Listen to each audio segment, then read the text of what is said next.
not so much looking back on Robert Morris, but looking ahead towards Duquesne. You had a week off. How did you handle that extra time, and are you feeling now like you're kind of back on schedule to begin a routine? We are, Larry, and what you want to do whenever you have a week off here, you want to use it productively. You want to use it efficiently. You don't want to start too soon, because then all at once towards midweek of your game week, you may get a little stale because you've been doing the same thing over and over. So I really thought that the coaching staff had a nice plan put together in which our players had some time off. But then Wednesday we started a little bit of Duquesne, a little bit of running. We had given them Monday and Tuesday off. Then Thursday was more of a practice of fundamentals, techniques, offense going against defense on some pass perimeter stuff. And then Friday and Saturday was full padded practices about Duquesne. And I tell you, Larry, I told the team this Saturday, I thought those were two outstanding practices that we had, both intensity and execution. I thought it was a great start for us to give us a little bit of an edge, because Duquesne had a game Saturday, so they couldn't start on the Flyers until just now. Like I said, we played on last Saturday, September the 5th. They had Sunday off. They had Monday off. They had Tuesday off. And then we had some weightlifting on Wednesday, along with some meetings there. And I really think that was a boost for them, because we'd been in camp since August 10th and been either meetings, weightlifting, or practice ever since that. And then you get through that first game, which was a physically and mentally and emotionally draining game, to really have a few days off and then to focus in on a few other things other than a game plan, I really thought re-energized the team. And we'll begin with the offensive line coach, Austin King. And Austin, tell us about your background and what brought you to the University of Dayton. Well, I am originally from Cincinnati, so just down the road. I went to Purcell Marion High School there, so very familiar with the area. As I told Coach Chamberlin when we had talked leading up before I was hired, a lot of people who I went to high school with, being a Marion school, came to the University of Dayton. So I had visited quite a few times back when I was in school. So I've been in here before and been across the street and around. So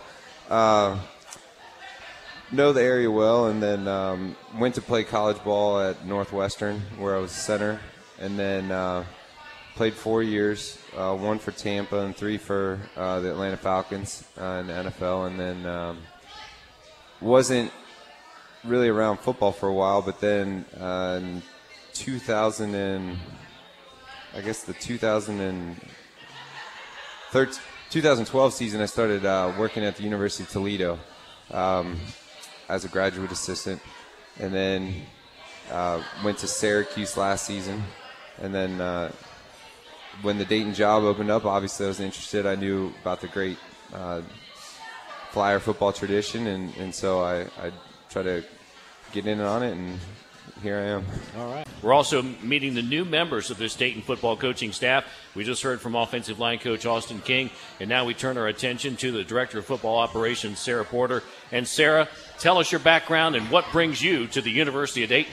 I'm originally from the East Coast. I'm from New York City, right around the Columbia University area.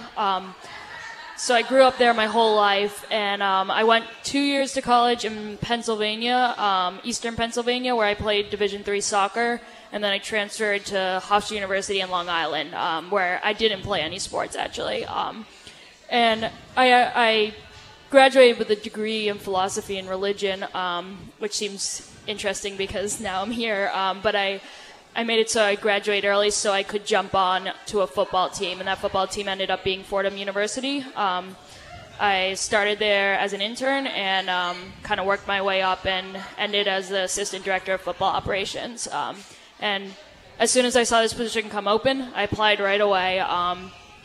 And when I heard back, when they brought me out for the interview, I remember I was sitting in the airport, my flight was delayed, and all I could think about was, I really hope I get this job because I loved it here. Like, I loved the people here, I loved the job, and like it was one that I felt I really, really wanted. So I'm very happy to be here. All things considered, that Robert Morris came in your practices, what is one thing this Dayton football team needs to get fixed to be able to contend for a PFL title? Right. Number one is we got to cut down on our turnovers. That first game, interceptions, fumbles that we lost there, a couple we didn't lose, but we could have very easily. We got to take care of the ball. We preach it to the team. We preached it in the summer. Football is very basic.